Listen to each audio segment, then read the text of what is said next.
Começa agora, direto da redação. Prestação de serviço para a comunidade.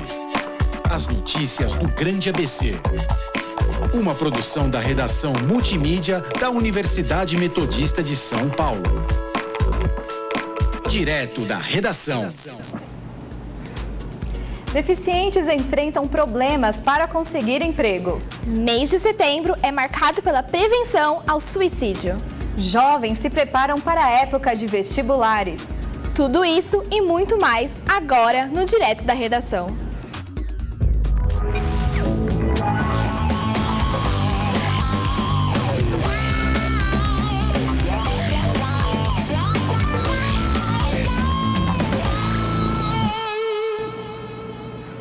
Boa noite. A campanha Setembro Amarelo alcança todos os anos cada vez mais pessoas. A iniciativa surgiu em 2015 através do CVV, Centro de Valorização da Vida. O mês inteiro é marcado por campanhas de alerta de prevenção ao suicídio, que é causa de pelo menos 32 mortes por dia no Brasil. De acordo com dados da Organização Mundial da Saúde, o suicídio se tornou a segunda maior causa de morte entre jovens de 15 a 29 anos, atrás apenas dos acidentes de carro. Para incentivar práticas que combatam a depressão e possíveis causas que podem levar alguém ao suicídio, o poeta Hugo Novaes criou, em parceria com o psicólogo Leonardo Pedrosa, o projeto Depressão Não Rima com Coração. E já que depressão não rima com coração, vamos agora conferir algumas das poesias do Hugo Novaes. Muitos cometem o engano que é só de ano em ano que vem a renovação. Nem adianta planos, pois em cada ser humano ela mora no coração. Tá no nosso cotidiano, de hora em hora, de semana em semana. Tá no hoje, no agora, naquilo que você emana, naquilo que você dispensa, naquilo que você pensa. Então pense positivo, emane o seu melhor, dispense o que não te serve, lave a alma, arranque os nós. Renovação é melhor que inovação, pois é você na mesma viagem carregando a bagagem só com o que tem precisão. Procure o que te move, renove. Agora mais do que antes e menos do que depois. Não seja o que você já foi. Seja sempre algo mais. Renovação é você quem faz e não ela faz você. Então faça acontecer, faça a renovação. Como diria Chorão, perder, ganhar, deixar rolar, intensidade agora em algo novo. A vida tem que se renovar. Considerado o mês de combate ao suicídio, o Setembro Amarelo é uma campanha que visa trazer esse assunto à tona, apesar de ainda ser considerado um grande tabu.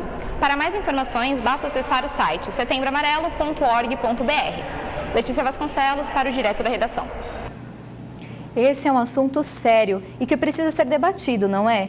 E se você passa por isso, não deixe de pedir ajuda. O CVV funciona 24 horas no número 188 e também pelo chat no site www.cvv.org.br. Falta pouco mais de um ano para as eleições municipais. Os pré-candidatos já começam a se lançar e os eleitores ficam de olho para escolher os representantes. E como será que está o comportamento dos jovens em relação à política? Veja agora na reportagem de Letícia Vasconcelos. Qual é a sua relação com a política? Então, não sou muito assim antenado com a política. Por mim, não tenho muita relação. Não sou muito informado. Atualmente a minha relação não é tão frequente devido ao motivo da escola, trabalho, mas eu sempre acompanho na televisão ou pela internet, né, Rede Globo, o que acontece frequentemente. A minha relação com a política é simples. É o que eu vejo nos jornais durante todos os dias. A gente entra no trabalho, dá uma visualizada sobre o que está acontecendo e é basicamente isso. É mais uma atualização do que está acontecendo no momento. Bom, minha relação com a política ela começou a se aprofundar mais devido aos últimos acontecimentos, últimas eleições. Eu acredito que isso é importante para o cidadão estar ciente das mudanças que acontecem no território em que ele convive. Desde as eleições de 2014, o Brasil enfrenta um momento de grande polarização e descontentamento com a política. Dados do TSE divulgados em agosto de 2018, antes das eleições presidenciais, mostram que o número de eleitores geral cresceu em relação a 2014. O mesmo não aconteceu na porcentagem de eleitores jovens, que teve queda de 14,53% na comparação. Decepção com os candidatos e com a corrupção podem ser algumas das razões que explicam por que cada vez menos jovens se interessam por política. Ainda assim, tem aqueles que gostam do assunto e gostam de saber, pesquisar e estudar para entender como a política impacta o dia a dia. É o caso da estudante de Direito Iris Miagusto Pereira, de 24 anos, que por influência da família sempre gostou de política. Eu acompanho a política na minha casa porque eu tenho isso bem forte, já vem dos meus pais. Lá em casa só passa TV Senado, TV Câmara, a gente assiste isso 24 horas por dia. Mas assim, eu acho que é muito importante para a gente construir a nossa visão política, saber quem está nos representando dentro mesmo do cenário que a gente precisa ser representado. Porque na hora de fazer um marketing pessoal é muito fácil você falar o que o povo quer ouvir, mas na hora de fazer o que é preciso, o que é necessário, o que o Brasil carece, são poucos os que fazem. Então, assim, esses são os critérios, né, que eu adotei para definir os meus candidatos das próximas eleições. Já a produtora de eventos Samara Cavalcante, de 23 anos, afirma não ter nenhum interesse e nem ao menos ter votado. Então, até hoje eu não votei porque, na verdade, foi um descuido. Eu fiz o meu título com 16 anos, né, que já podia fazer. E aí, na primeira eleição que teve, com os meus 16 anos, eu não consegui ir a tal lugar. Aí acabou fui deixando com 18 anos, que era para me votar, eu mudei de cidade, eu morava em Itaquaquecetuba e mudei para cá. Aí eu não entendia nada, nunca fui atrás de entender nada sobre eleição nem nada. E para mim, política sempre foi muito roubo, assim. Eu acho que a política hoje é uma forma mais fácil de ganhar dinheiro do que uma profissão certa. Na formação política, na formação geral, na formação cidadã no Brasil, há muitas vezes uma falha de atribuir às relações políticas tudo aquilo que há de ruim na sociedade, né? Então a política é vista e o político é visto como o vigarista, como algo que não tem importância, como uma coisa de menor importância.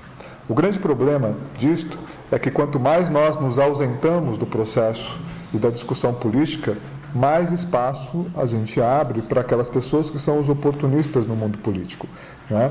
Então há uma lacuna na formação e uma incompreensão sobre a importância da participação política como um elemento de efetivação da cidadania e da melhoria das condições de vida e a geração, portanto, do bem comum para toda a sociedade.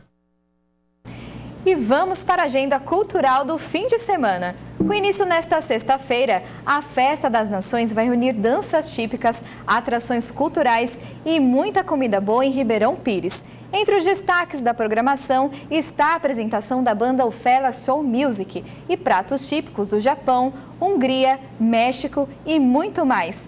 A Festa das Nações acontece no Complexo Ayrton Senna, localizado na Avenida Prefeito Valdírio Prisco, 183, no centro de Ribeirão. No Sesc Santo André, a atração é a banda Tribo de Já, que sobe ao palco nesta sexta a partir das 9 da noite. Os ingressos estão disponíveis no site do Sesc e nas bilheterias da rede e custam a partir de R$ 9,00. A apresentação tem classificação indicativa para 12 anos e será traduzida em libras.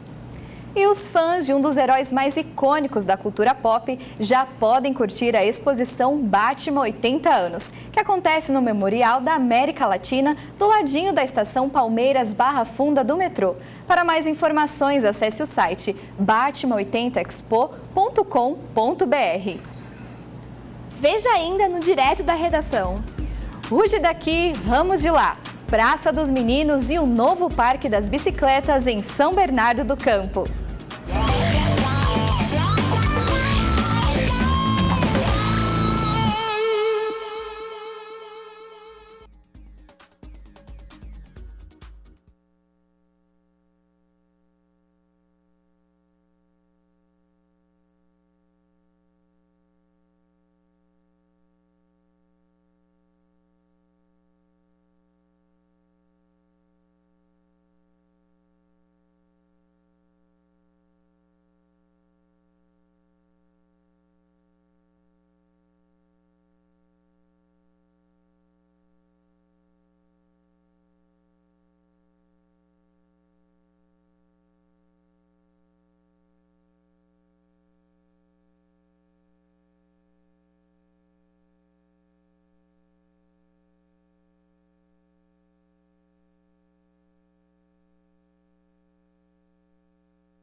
E no próximo dia 21 é comemorado o Dia Nacional da Pessoa com Deficiência. Eles estão entre os brasileiros mais prejudicados pelo desemprego e a informalidade é a alternativa para os seus sustentos. É o que conta a reportagem de Eros Macedo. Segundo o IBGE, cerca de 13 milhões de brasileiros estão desempregados e mais 28 milhões e meio são subutilizados. Entre eles estão os PCD, pessoas com deficiência. O artista plástico Victor Vieira, que possui Asperger, uma variação mais leve do autismo, conta como foi para ele ser colocado em uma área aquém de suas habilidades. No meu antigo emprego, quando eu desenvolvi uma forte depressão porque eu não me encaixava naquele lugar. Isso que acontece muito com pessoas que têm deficiências, porque a gente não tem uma perspectiva maior do que as pessoas que não têm, porque os empregos que empurram pra gente, na maioria, são assim, subservientes, assim. Nunca, assim, você passa a vida toda estudando uma coisa, tal. Claro, não é só a gente, né? Muita gente também, mas a gente sente aquela barreira da limitação, sabe?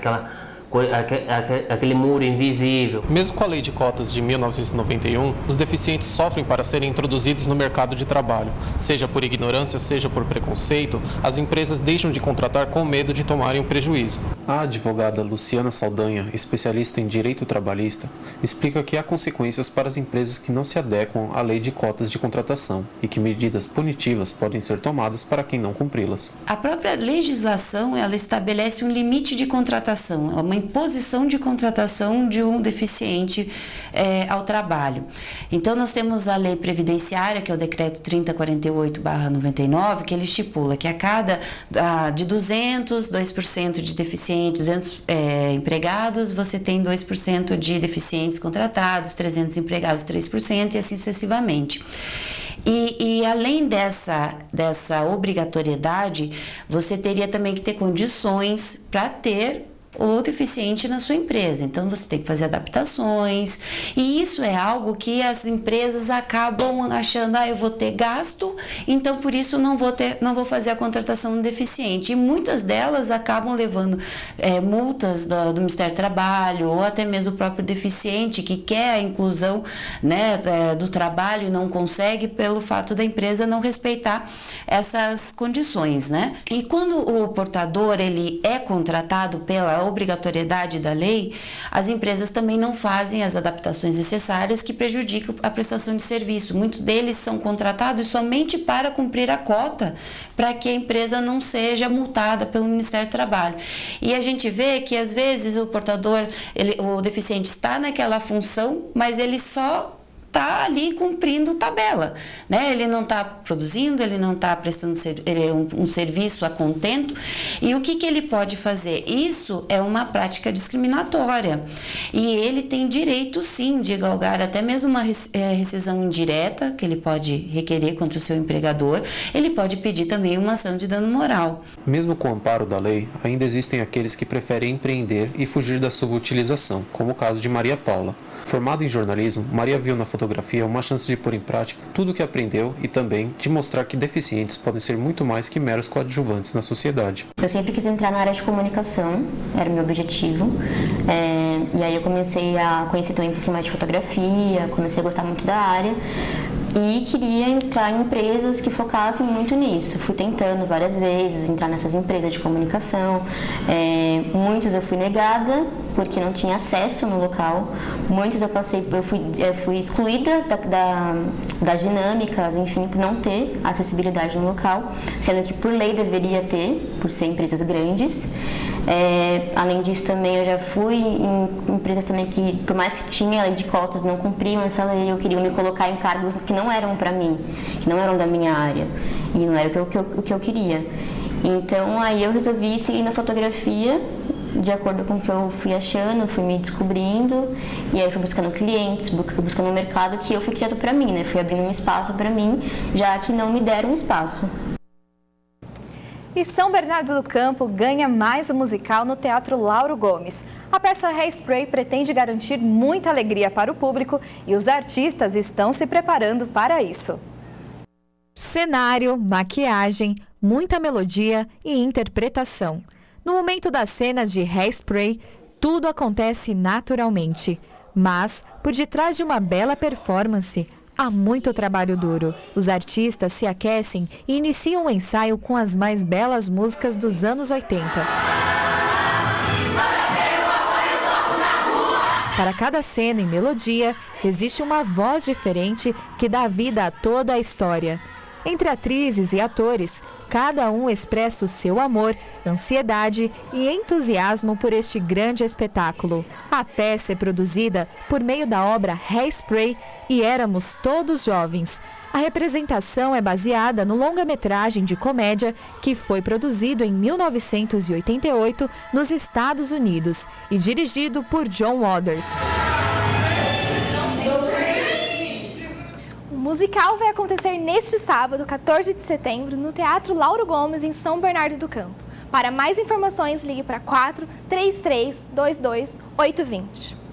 E pela primeira vez, São Bernardo do Campo promove a Copa Kids de Futsal. Crianças de 9 a 16 anos vão poder disputar o campeonato. Os jogos serão realizados no fim de setembro. A modalidade conta com 16 equipes por categoria e as disputas serão realizadas nos ginásios poliesportivos da cidade. Para a participação, as equipes contarão com as categorias sub-10, 12, 14 e 16 anos. Para participar, precisam doar 2 latas de leite em pó para o Fundo Social de Solidariedade. A equipe campeã contará com um troféu e os 4 primeiros colocados com medalhas. Para saber mais, acesse o site da Prefeitura e suas redes sociais. Gabriel Toboni para o Direto da Redação. E você sabe andar de skate, Karen? Eu arrisco algumas coisas, viu? Eu nem arrisco, viu? O skate é um dos esportes mais praticados no mundo e acaba de entrar nas Olimpíadas. Na próxima semana, acontece uma etapa do Mundial na cidade de São Paulo, que contará pontos para a classificatória olímpica. Entre os dias 18 a 22 desse mês, acontece a etapa do Mundial de Skate na cidade de São Paulo. O esporte é super popular entre os jovens e muitos desses sonham em ser heróis olímpicos. Os melhores e as melhores skatistas do mundo estarão na disputa da competição, que conta pontos para as Olimpíadas de Tóquio no ano que vem. É muito importante que o skate tenha sido reconhecido nesse momento aqui no Brasil.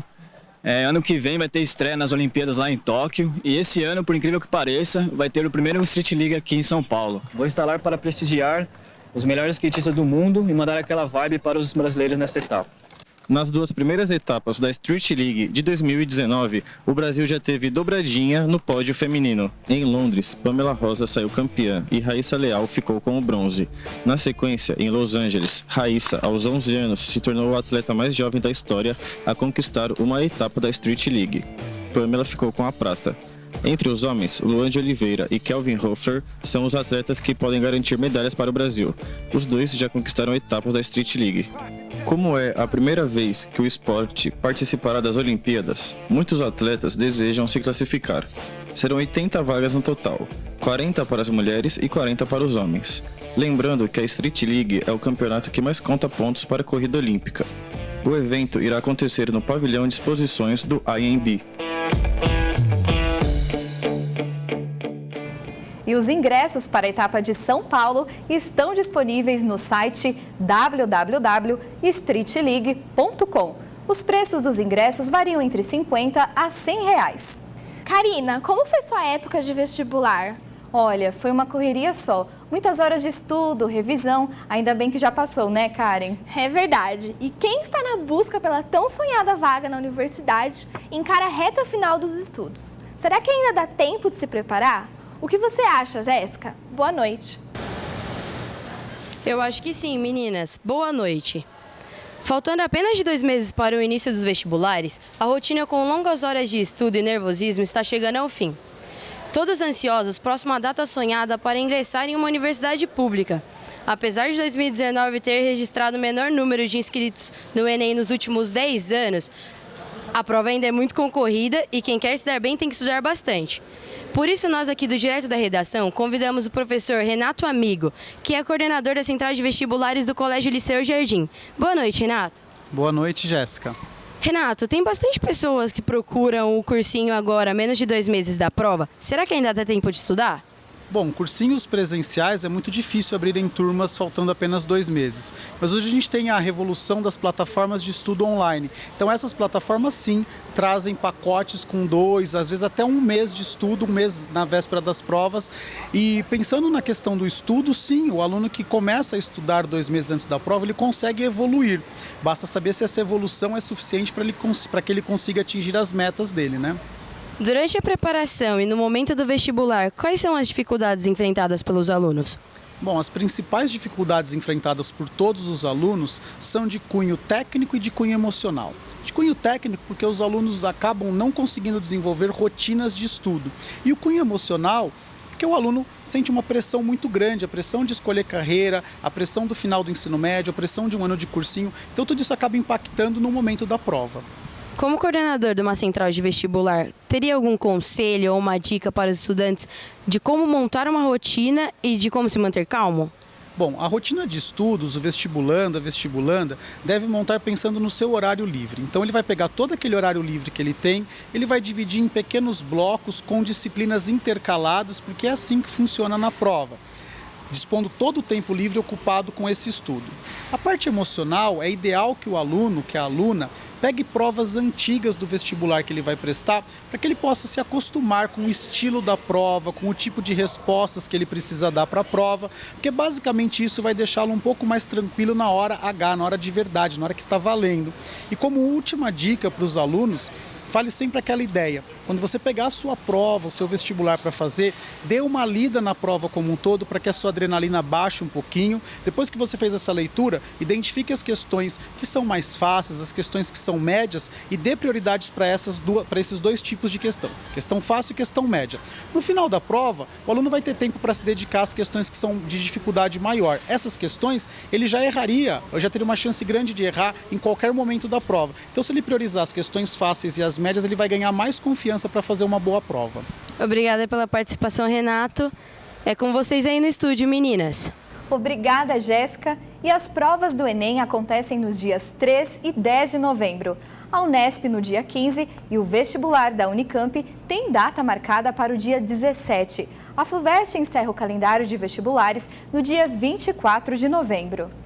Um novo parque será inaugurado em São Bernardo do Campo. Depois de muita mobilização dos moradores da região, o Parque das Bicicletas está em estágio de finalização das obras.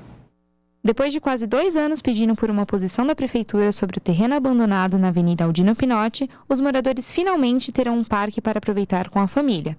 Serão 20.000 metros quadrados de área livre, com espaços como academia, ciclovia e espaço pet. Geraldo Chagas é um dos moradores que participa do comitê para a implantação do parque e conta que foi preciso muitas reuniões com a prefeitura e busca por apoiadores. Mais ou menos 2 anos atrás, os condomínios se juntaram para tentar fazer todo esse terreno que está aqui em volta, transformar em parque. Nós não conseguimos na totalidade, mas nós conseguimos esses 15.000 metros quadrados mais ou menos, né, através de muito abaixo-assinado, muitas reuniões, muitas idas à prefeitura, falar com muitos vereadores, até que conseguimos esse parque aqui. Não é tudo que a gente queria, mas é melhor do que nada. Fizemos várias reuniões para tentar transformar todo esse terreno num parque, num bosque, não deixar destruir a área verde aqui. Não conseguimos na totalidade, mas conseguimos uma parte aqui que está sendo transformada em parques da bicicleta, com previsão para inauguração agora em outubro, né, com pista de caminhada, com pet, com sala de ginástica, com todo aparelhado para a diversão das pessoas. O Parque das Bicicletas tem previsão para abertura no início de outubro. Letícia Vasconcelos para o Direto da Redação. O Parque das Bicicletas ficará localizado entre as avenidas Aldino Pinotti e Pereira Barreto. Diversão e consciência. Visitar o Zoológico Municipal de São Bernardo do Campo hoje é se divertir. E também contribuir com uma iniciativa de cuidados e reabilitação de animais silvestres na natureza. É o que traz a repórter Laís Bento. O espaço localizado dentro do Parque Estoril existe há mais de 20 anos. E só no ano passado contava com 464 animais resgatados. Sendo em sua maioria aves e filhotes de répteis e mamíferos, esse número só tem crescido nos últimos anos. O município de São Bernardo, particularmente, tem uma cobertura vegetal de Mata Atlântica muito importante, com espécies de fauna num volume bem razoável. E a população vai crescendo. E esse conflito vai gerando cada vez mais acidentes. Então, atropelamentos, animais que caem nas casas, tiros, choque. E essa demanda precisava ser atendida por alguém. Como nós trabalhamos com animais aqui, começaram a chegar. E de uns 10 anos para cá, a gente institucionalizou isso, criando uma estrutura para receber. Além dos riscos de captura e cárcere provocados pelo comércio ilegal, essas mesmas espécies nativas da Mata Atlântica estão expostas ao risco de extinção. 1/3 deles se recuperam a ponto de poderem ser soltos de novo. E aí nós vamos entrar em contato com quem, quando o animal se recupera completamente, nós vamos entrar em contato com quem trouxe, para que esse animal seja solto mais próximo de onde foi capturado.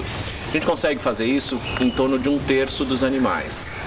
Desses aí sobram 2/3. 1/3 morre, que são animais que chegam em estado muito difícil de tratar, filhotes muito novos, e o resto são os animais que ficam no zoológico, aqueles que se recuperam, mas não têm condições de voltar para a natureza, a gente acaba assumindo eles e colocando na exposição do zoológico. Então, os animais que estão em exposição no zoológico, quase que absolutamente todos são frutos de algum tipo de acidente. Quando não fica aqui, a gente manda para outras instituições que vão receber esses animais também. O IBAMA informa que hoje 90% dos animais silvestres deslocados de seus habitats naturais não sobrevivem. A gente devolve bastante saruê para a natureza, os cambaizinhos, Outro animal que a gente recupera bastante, que chega aqui filhotes, são os tucanos de bico verde, que são bem comuns aqui da região. Eles chegam filhotinhos, a gente cria eles desde pequenininho, na papinha, passa para comida. E daí na hora que eles estão voando bem, a gente liberta eles com grande sucesso. Tem as corujinhas do campo também, chega muito filhotinho, a gente recupera. Vale lembrar que o local tem entrada gratuita e seu funcionamento ocorre de quarta a domingo, das 9 da manhã às 6 da tarde, garantindo assim a diversão e a conscientização de adultos e da garotada. Eu gostei do jacaré e da tartaruga. O Ruge daqui, Ramos de lá, da semana, traz mais sobre a Praça dos Meninos.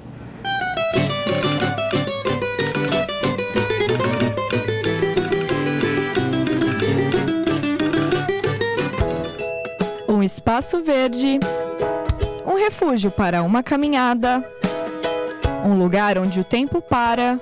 Tem também a Feira da Semana e o descansar sem compromisso. Tudo em meio ao cinza da selva de pedra. Bem-vindo à Praça dos Meninos. Inaugurado em 23 de dezembro de 1975 pelo prefeito Geraldo Faria Rodrigues, o nome da praça vem do antigo bairro dos Meninos, atual Rua de Ramos.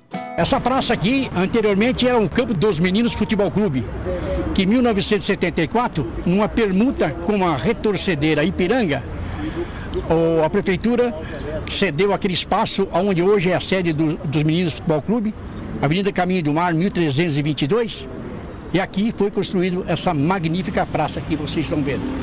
A história da praça se cruza com a do senhor Norberto Nicoletti, de 85 anos, que mora no bairro há 72. Faço caminhada, tem um grupo de pessoas, a gente começamos às 5 horas da manhã, estou levando 4h20, quando abre 5 horas lá, a gente faz a caminhada até 6 horas, faz um alongamento, tem os aparelhos para fazer ginástica, tudo, Apesar de estar com 86 anos, ainda gosto de caminhar, sabe? Mesmo após diversas reformas, o Edenilson, que morou ao lado da praça até os 6 anos, lembra com carinho os momentos vividos no local. Tem muitas lembranças. Tem a do meu irmão roubando peixe aqui da lagozinha, que os guarda aqui, o senhor Feliciano, vinha e toda hora chama minha mãe para vir aqui buscar ele, para... Não, senhora, tá pegando os peixes da praça, Daqui eu mudei para Leão 3. Não é só com o Edenilson e o seu Norberto que a história de vida se mistura com a da praça. Também conhecida como Praça das Noivas, muitos casamentos foram registrados lá. Tem cenários bonitos, tanto é que os noivos saíram da igreja e iam na praça fotografias, porque fui de lembrança. Era comum isso, viu? Entre os noivos, padrinhos, e de uma praça, né? Além de um ótimo cenário para fotos, a praça tem pista de caminhada, parquinho e espaço de ginástica para idosos. De quinta é dia de feira noturna na praça. Criada desde 2011, funciona das 6 da tarde às 10 da noite. Nas manhãs de segunda a quinta, um grupo se reúne desde 2001 para praticar artes marciais com aulas voluntárias do professor Luiz. Acontece o seguinte, o Tai Chi ele ajuda muito o corpo e a mente. Então esse pessoal que vem aí fazer o Tai Chi com a gente são pessoas viúvas, são pessoas separadas, são pessoas que da terceira idade. Então elas se sentem bem, elas fazem um pouquinho de ginástica, de alongamento e vai ajudando ela na própria saúde. E você sabe o porquê dessas características orientais? A praça foi idealizada pelo desenhista Osvaldo Genari e a temática é uma homenagem para os imigrantes da região e também para a cidade irmã de São Bernardo, Tokoyama, no Japão. Rude daqui, Tokuyama de lá. A cidade fica no oeste do país com mais de 100 mil habitantes. O acordo foi em abril de 74. Me parece que ela se tornou cidade irmã de São Bernardo no governo de Geraldo Faria Rodrigues. E enquanto eu estive na prefeitura, todos os prefeitos viajavam lá, passavam 2, 3, 4, 5 dias lá nessa cidade irmã.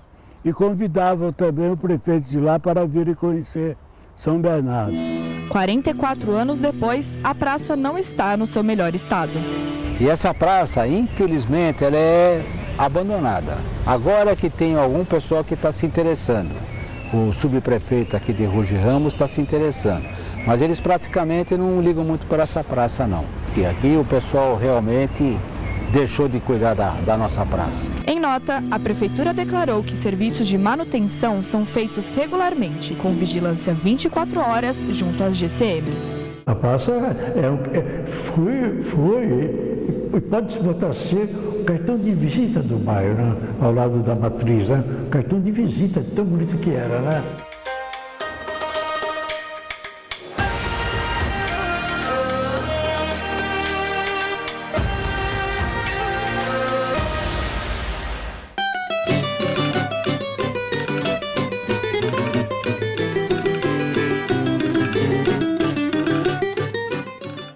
O Direto da Redação fica por aqui. Boa noite! Tchau, tchau e até a próxima!